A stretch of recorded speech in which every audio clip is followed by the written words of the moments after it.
নিত্যপণ্যের বাজার দর জানাতে সাতক্ষীরা থেকে যুক্ত হচ্ছেন সহকর্মী শরীফুল্লাহ কায়সার সুমন।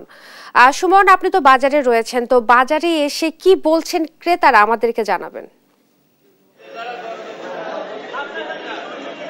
ইশরাত, সুলতানপুর বড় বাজার সাতক্ষীরার এই বাজার ঘুরে আজকে কিন্তু আসলে কোনো বলতে গেলে ওই অর্থে কোনো সুখের খবর নেই। এই বাজার কিন্তু আসলে পাইকারি এবং খুচরা কেনাবেচা দুইটাই হয়।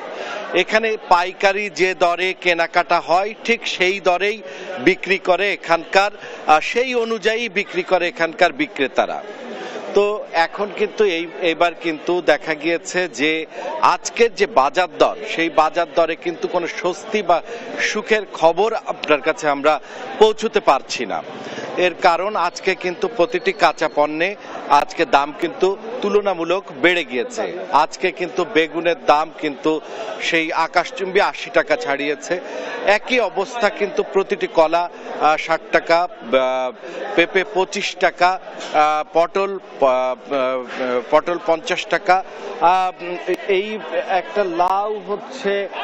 একটা লাউ এটার দাম হচ্ছে এখন 45 টাকা, এবং প্রত্যেকটি পণ্য কিন্তু তুলনামূলক কিছু বেড়ে গিয়েছে। আমরা এখানে বিক্রেতাদের সাথে কথা বলেছি, তাদের কথা হচ্ছে যে দামে ক্রয় করা হয় ঠিক সেই অনুযায়ী আনুপাতিক হারে দামটি রাখা হয়, কিন্তু আসলে ক্রেতাদের ক্ষেত্রে কিন্তু তারা কিন্তু আসলে কষ্টটা পাচ্ছে। আমরা যদি আপনাকে বলি যে মশলা জাতীয় পণ্য, সেগুলোও কিন্তু অত্যাধিক 200 টাকার উপরে ঝাল, এবং শুকনো ঝাল 400 টাকার উপরে, রসুন 200 টাকার উপরে, পেঁয়াজ 110 টাকা, এইরকম সব কিন্তু ঊর্ধ্বমুখী। এখন আমরা একজন বিক্রেতার সাথে একটু কথা বলছি। কি অবস্থা? বাজার দাম হঠাৎ করে প্রতিটা তরকারির দাম বৃদ্ধি হয়েছে, কারণ এই যে মাঝে যে বৃষ্টিটা হয়েছে, বর্ষা হওয়ার কারণে অনেক তরকারি নষ্ট হয়ে গেছে। মাঠে মনে করেন যে পানি ওঠার কারণে ওলগুলা কৃষকরা মাঠে রাখতে পারতেছে না, সেই ক্ষেত্রে ওলের দামটা একটু কম।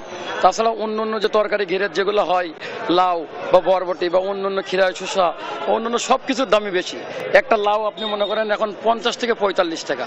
বেগুন কালকে বিক্রি করছি 75 টাকা, আজকে সেই বেগুন আমরা কিনতে হচ্ছে 76 টাকা। সেই ক্ষেত্রে তো আমাদের 80 টাকা বিক্রি করতে হবে। বা অন্য যে তরকারি আছে বাজার তুলনা অনুযায়ী সবটাই 10 টাকা করে কেজিতে বৃদ্ধি হয়েছে। আচ্ছা, আমরা একটু সাধারণ ক্রেতাদের সাথে কথা বলার চেষ্টা করছি। বাজার করেছেন? আচ্ছা, বাজার করেছেন আপনি? আচ্ছা, বাজার করতেই পারেননি। আচ্ছা, তো আমরা একটু যারা বাজার করেছে তাদের সাথে একটু কথা বলার চেষ্টা করছি। বাজারের কি অবস্থা? বাজারের অবস্থা বর্তমান পরিস্থিতি হিসাব করতে গেলে যে দ্রব্যমূল্যের যে পরিমাণ ঊর্ধ্বগতি, সেদিকে খুবই কষ্ট। কেননা আমরা দিন খাওয়ার মতো মানুষ যারা আছে বর্তমানে, তাদের জন্য খুবই কষ্ট। জিনিসপত্রের যে পরিমাণে দাম বেশি, সেক্ষেত্রে আমাদের জন্য অনেক কষ্ট হচ্ছে। আমরা যেমনটি শুনছিলাম ইশরাত, যে সাধারণ মানুষ যারা প্রতিদিন কেনাকাটা করে, সেই মানুষদের কিন্তু আসলে অসহনীয় একটা অবস্থায় পৌঁছে গেছে।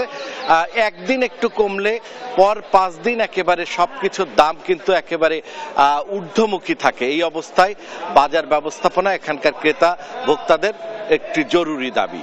এই ছিল সাতক্ষীরার বাজার যে দরদাম, তার সর্বশেষ।